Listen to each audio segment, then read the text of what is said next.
Hello, welcome to another episode of the Horror Vision Horror Podcast. My name is Sean, And I'm Missy. and this is our Monday breakdown of last week's The Devil in Silver episode. That would be episode 4, A Number in the System. So we've got 2 episodes left. Missy and I have both read the book. I think we're done talking about. I mean, we can still make loose comparisons or whatnot, but Right. we've talked the book, quite a bit. Um, what do you think of this episode? I really liked this episode, and because it is so off book, um, it it made it so that now I can separate them. Okay, that's fair.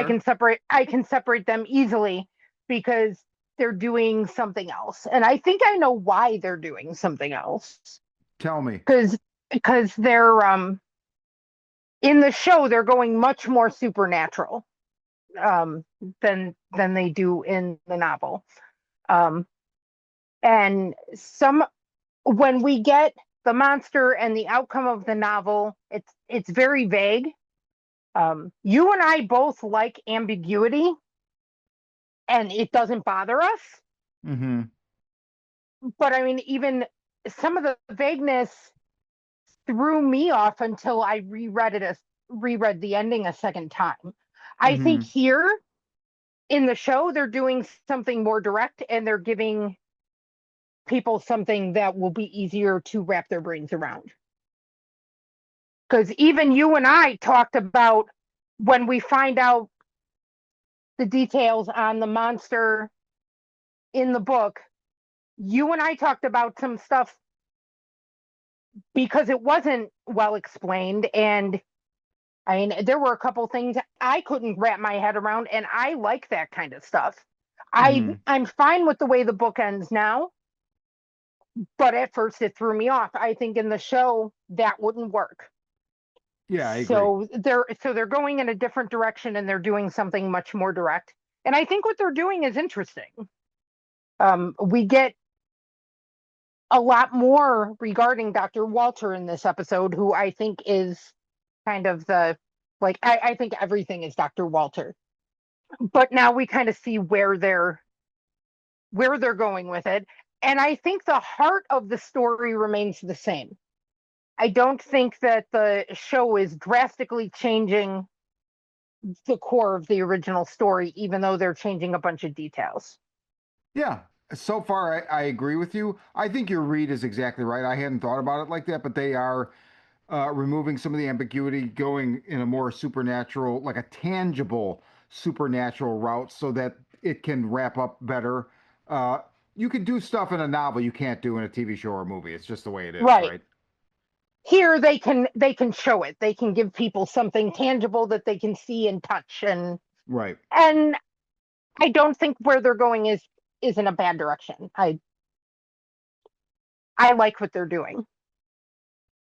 I'm really interested in everything as Dr. Walter. I like that you said that because I'm having a hard time parsing out. They're referring multiple people in this episode, starting with Miss Chris, who we get some of her home life refer to. There's this old man, he's violent. Later at the end, you see Dr. Annan saying this. We have this patient, he's older, he's been here Hmm. longer than me, he's violent. Um, so I was having a hard time figuring out like what, like, so is that the same thing as Dr. Walter's, the same thing as the monster. But I think if everything's just Dr. Walter, I really like that because what I was thinking is everything just the hospital? Like The Shining has a consciousness, Oh, okay. or the Overlook, Hmm. right? Like, is this that? Like, yeah, it's been here longer than everybody because it is like a personification. Um, Okay. but the older man, Dr. Hill or Dr. Walter, for sure, that's who they're referring to, I think. Oh, you think so? See, I think Dr. Walter and all the things that people see are are one thing. But I think the patient that they're talking about is the monster. I think it's all the same. Okay, so you think the patient is creating Dr. Walter and all of it. No, I think maybe Dr. Walter is the patient. So I don't know how to explain that exactly, but I think Okay. it's all. I think it's all the same. It's all a manifestation of the same force. Let's just leave it at that. Okay. Because otherwise, I feel like it's going to get slippy when they break down what's what, because it all Mm-hmm. basically behaves the same way. Okay. Um, so I don't know. I mean, it is interesting. See, I thought the patient was uh, pretty much what we get in the book, the monster. And I thought whatever Dr. Walter is was like controlling or influencing it. Because Dory references something in the episode that he used to do treatments here. Yes, but she also refers to him on the playground as like, oh, but he can be your friend. He can be amenable. He can help you. So, and then they're like, but he kicked the shit out of me. Like, so they're all talking about. That's where it's getting really loose for me. Where I'm like, wait a minute, they're all talking about. If it's two different things, it's all coming running together in the middle of the conversations and their perceptions. So I'm like, is it all just the same thing? Okay. Yeah, initially I thought that the patient monster creature, whatever, was manifesting Dr. Walter and everything, but she made it sound like he used to like be a doctor here and his picture is Yeah. everywhere. Well, he can go from being a doctor to a patient. But they said that he was the first patient. He's been here longer than anybody, even longer than Dory. But also keep in mind, it's part of a larger hospital. So he may have been a Right. doctor at the hospital, and then whatever happened to him, they threw him in New Hyde. Oh, maybe. I didn't So think of that. I don't know, I so mean, we something, know but it's a really old place. yeah. So I like that interpretation a lot. I mean, I still do like it. I've just accepted that when this is done, I'm like, I'm good. I just like the book better, and it is two different things, but I just feel like this is it's a little bit. I don't know that the adaptation is working for me. We'll see. Again, like I said last week, I got to hold off Right. until it's all done because I don't know what's going to happen. Agreed. It seems confused. Like it Okay. seems sometimes like it doesn't know what it wants to do. Like I don't understand the whole thing of like Pepper going through the door and then being in the diner. Well, Dr. Walter was making him see that. That was the treatment. Right, no, I get that, but also like at the beginning the conversation with Dory, it ends with him saying like let's get you right again, and he pulls out tree panning instruments, and then she's like a zombie for a while, and then she snaps Hmm. out of it. Like you don't snap out of a tree panning session. It's not a drug that wears off. What is a tree panning session? It's the hammer and the thing. They go in, I think, through your nose, and they like sever something in your brain. A partial lobotomy, right? Yeah, basically, yeah. Okay. um so like you don't recover from that, so that's why I'm like, so is that not really what's happening? But there's just things that seem confused, and again, like I can't fully judge it yet, but Hmm. it's making for an uneven, like I watched it, I enjoyed it, but I was like, I did watch it a second time, but I didn't really care about watching it a second time. I was like, yeah, I should brush up before the episode, but I'm kind of already over the show. um Okay. See, I still like it. I mean, I I don't not like it. I just, you know, I don't know. I could take it or leave it, I guess. I'm Um, enjoying it, and I really like the cast, and that's the thing. That's the thing that keeps me for sure. so it's just letting me interact with it in a different way. Yeah, It doesn't change how much I love the book, but I seeing like Judith Light is a wonderful Dory. yeah. The guy She's who great. plays Coffee, I love watching him.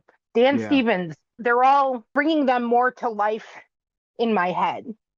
yeah, But because this is going in a different direction, it separated them for me. So a lot of the hangups I was having, it's like, okay, well, they're just doing something totally different with these characters I love, so let's see what they do. right.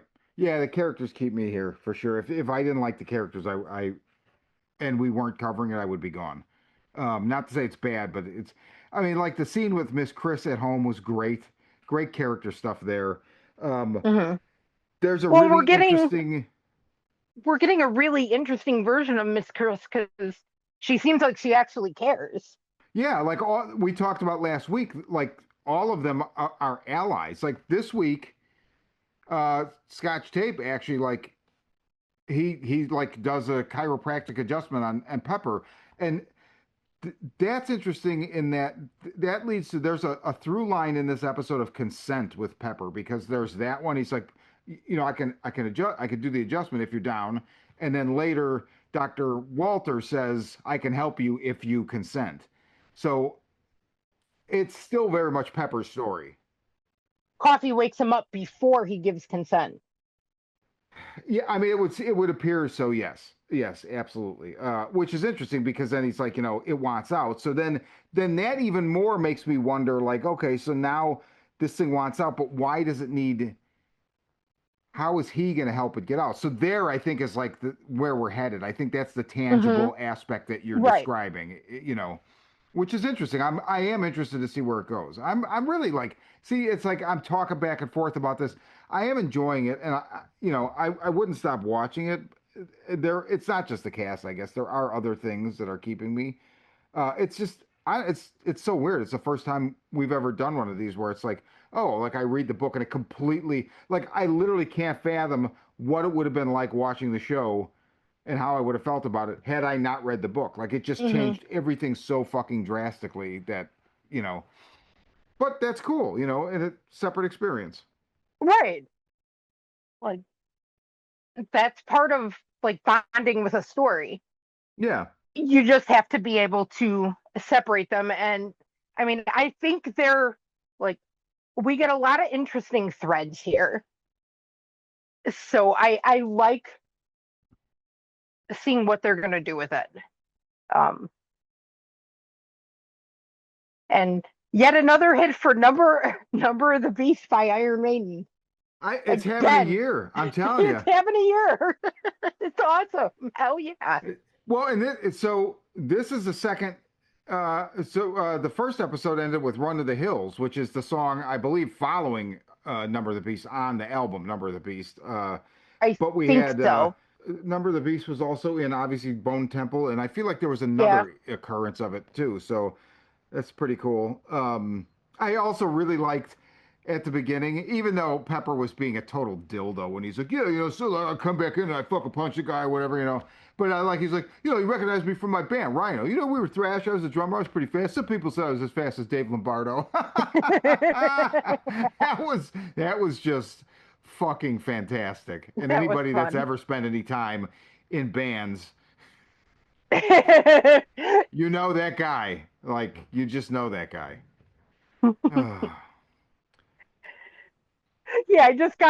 I got a kick out of the mention of Number of the Beast yet again. Yeah, Iron yeah. Maiden just it's having a year, and that's Yeah, amazing. I'm wondering if Dr. Anand, I think this is really reaching, but I'm just throwing it out there to throw shit against the wall, see if it sticks eventually. I'm wondering if he's a fucking manifestation because he keeps popping up at the most convenient fucking times. Like almost like the other manifestations. Like when But he they showed talk up when to him. they talk to well, I No, guess but the one person staff. talks.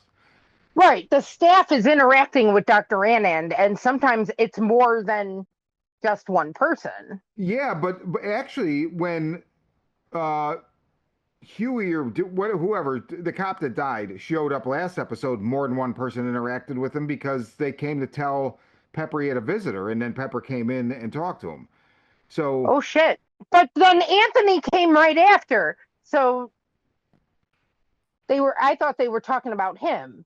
that could be that could very well be. That's a good point, and we now know why we have the Anthony subplot, right? Like Right. now that makes perfect sense to me. I'm like, okay, Yeah. so it's not a waste of time. Okay, I Yeah, got it. so it's fine. But I mean, Dr. Anand is constantly, even in the very beginning, he interacts with all of them. He comes in when Josephine brings the egg rolls that The her and her Lumpai mom or made, or yeah, lumpia, lumpia. I yeah, think I that's what think it that's was, it. lumpia. But they look like egg rolls. Hmm. um, to the patients that her and her mother made to raise morale, and he comes in and shuts it all down, and he's talking to everyone. Yeah, that's true. That's a good point. Like I said, I think I'm going out on a limb there, but I just wanted to throw it out because there was a moment. I think there were two moments where I was like, I don't know, I'm getting that the manifestation vibes from him now, the way he's show popping up at certain times.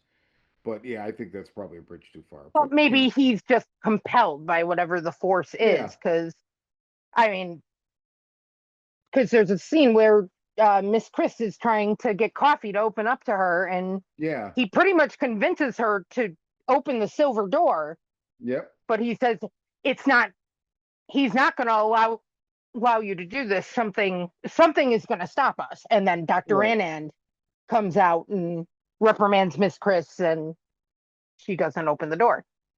But yeah, actually, that's a good point. So that's an argument for the compulsion. Uh, So I and mean, maybe it talks to him, or or it just it manifests as a compulsion. Yeah. right. I don't understand how the other side of the silver door is filled with corpses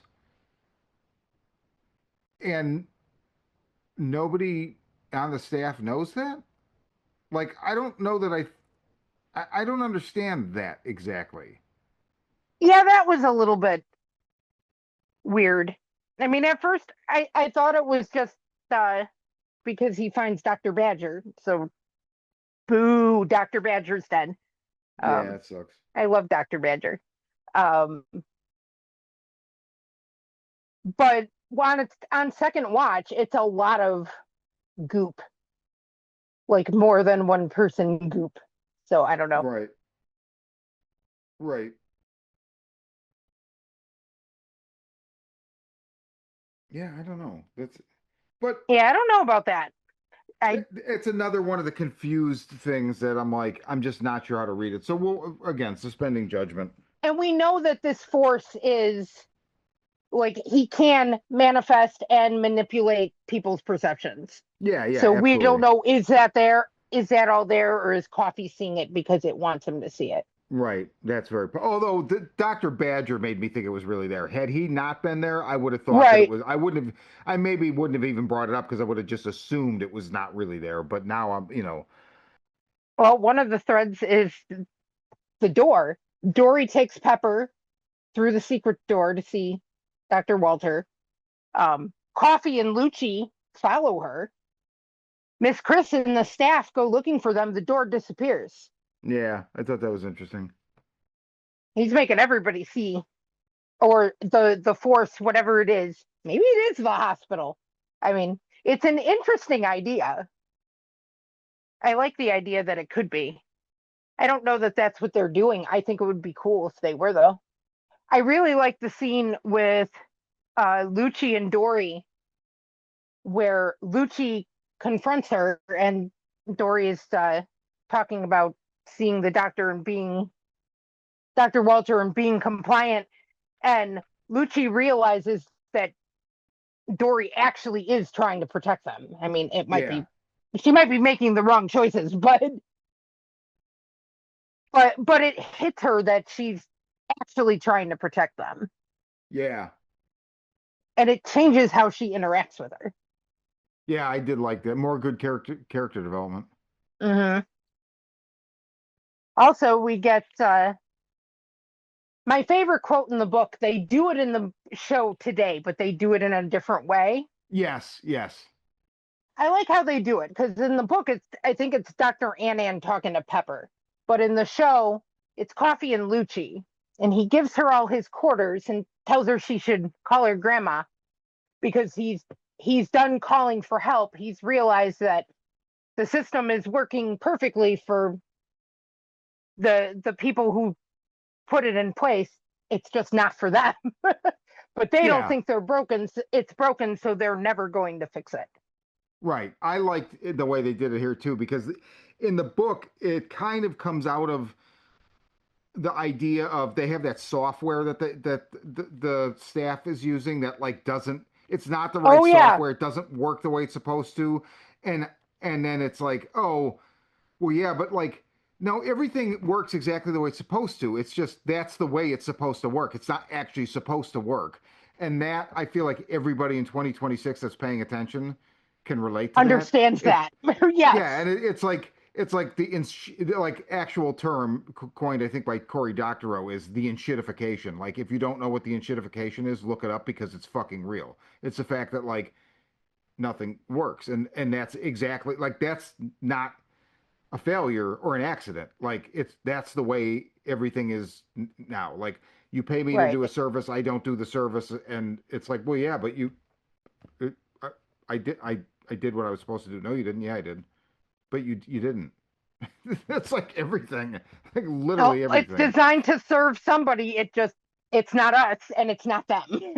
Yeah, exactly, exactly. So and that makes me wonder about, and we'll have to see in the show, but in the book, I'd have to look at it again. I won't be doing it anytime soon because it would be a very involved read. But I'm wondering how many layers of metaphor in the book you could apply to just society overall. I know there's stuff there. I just, when I read it, I was reading it for story. So that would be like a different Oh, kind of read. no, it's Um, there because I picked it's up there on for a lot sure. of The it. It's quote there. means it's there, right? Hmm. But like the hospital is a microcosm for the world as a macrocosm. So, uh, We lose coffee today, which is heartbreaking. I yeah, I love mean, coffee. you I knew it was coming, having read but the book, I knew when I read the description. That's what I was saying last week after we rolled, where I was like, oh, okay. oh, don't read because as soon as I read the description, I knew exactly what was going You to knew what happen. was coming. Yeah. And we get the But two cops back, and they right, don't seem to care that their buddy's missing or whatever. no, they just accept it and right before that though, Dr. Anand was trying to pawn the patient off on them. That was really interesting, and I guess that would work against the him as a manifestation idea as well. But that was really interesting because he's describing it, and they're cutting the coffee. Hmm. He's like the cops obviously think he's talking about coffee. He's literally Right, setting that scene up completely innocently, right? Like right. he is the reason why they pull their guns and shoot him is because he's already Because he set up comes, the well, he also comes bursting out of a door covered in blood, brandishing a fork, screaming about the yeah, devil. But yes, yeah. they had Dr. Anand was just talking about that, and then that happens. So they obviously think he's the deranged patient they can't control. Yeah, exactly. E- And Exactly. and he gets shot, and it still sucks because Yeah. he's one of my favorite characters. Yeah, agreed. And And I'm I love that before that, he won't leave Pepper to face the devil alone. yes. I He's the one really who like goes that. through the door, and then Lucci follows him. So I mean, they're still giving the characters their moments to shine. They're just doing some of it in different ways. But I feel like the characters are well captured, and I just want to see where they go next. I'm really sad Dr. Badger's dead, though. Well, so both Coffee, who's played by Chinaza Uchi, I'm probably not saying his last name correctly, but and then Dr. Badger, Stephen Root. I have a feeling we may see them pop up as manifestations, Oh, that's but we'll see. probable. That's We will probable see. because of all these different manifestations we've been seeing. Yeah. So that makes sense. That should be in the toolbox. Yeah, exactly.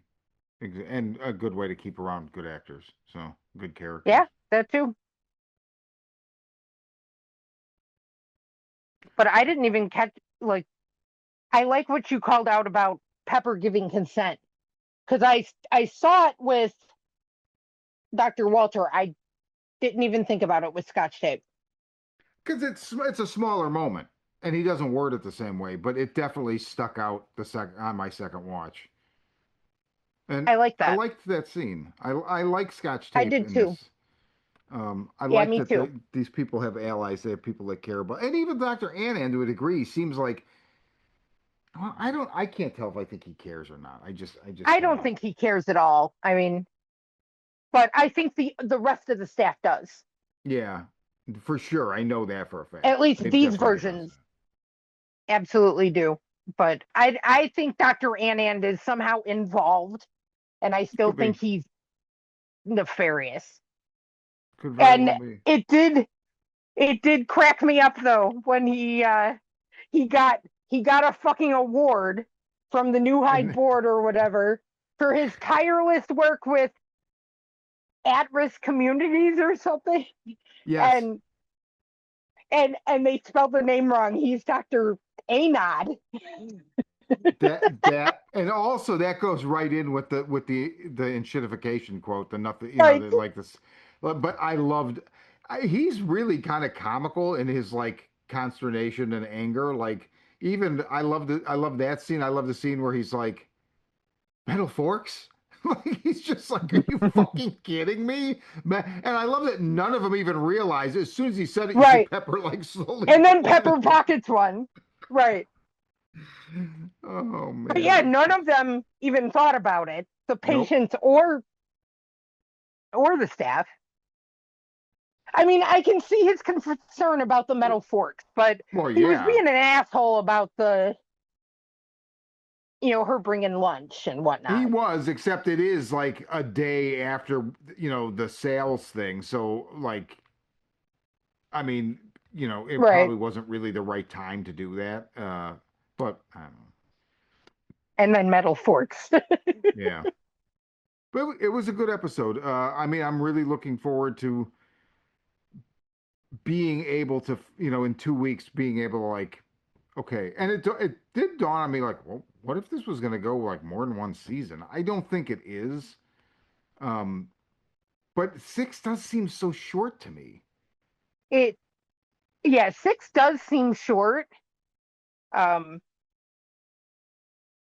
but maybe that's why they're kind of going more direct with it Yeah. too. I mean, it's not a super long book either. Like they're moving through it. We just don't want to see anything get cut because we loved it. Well, I mean, I'm okay with things getting cut. Like, I know they're not going to do Sue, and that's fine. Yeah, Um, I'm sure they're not. there's a way to get around that. I'm assuming next week, um, Josephine will start up the new book club and end up giving Pepper the Vincent Pepper Van Gogh the book. book Yeah. because the name of the last episode is it's a Van Gogh reference. I forget what it is right now. It's not in Okay. front of me, but I believe it's a Van Gogh reference. So I think they're going to use that. Uh, but Okay. it's we'll see. We'll see how they use it, how they use their time. So It's nice to hear though that the last episode is named for a Van Gogh reference. I mean, yeah, because that was a very important part of the story.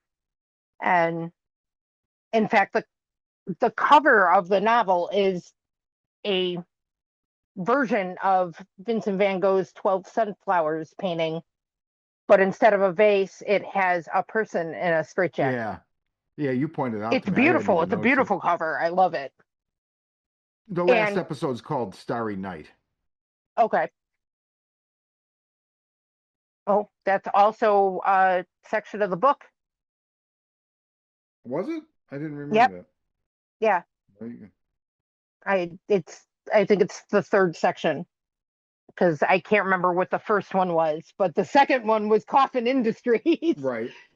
And then it's Starry Night, and then they forget what the last one was too. But Vincent van Gogh is very important to the story and to the Pepper character. So it's Yeah. nice to see that that's going to continue here, hopefully. Yeah. Or it looks like it.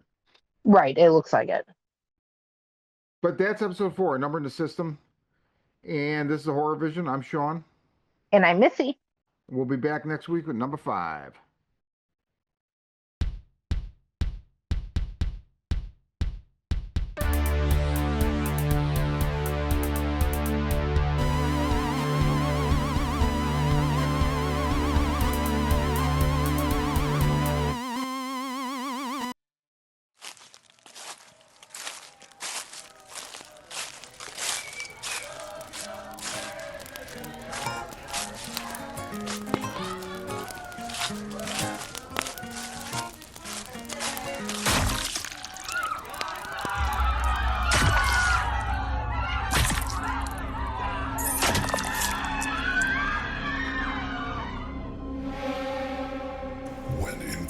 high school senior Lisa McCready's boyfriend and classmates are brutally murdered at a party in the woods, the quiet suburban community of Sundown Hills transforms into a paranoid nightmare.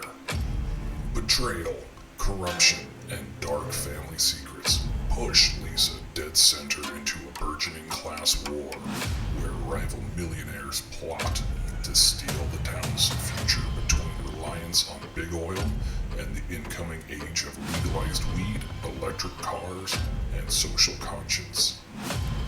As she struggles for answers, the killings continue, and Lisa finds the world she knew is little more than a lie to placate the masses and keep a satanic 1% in power.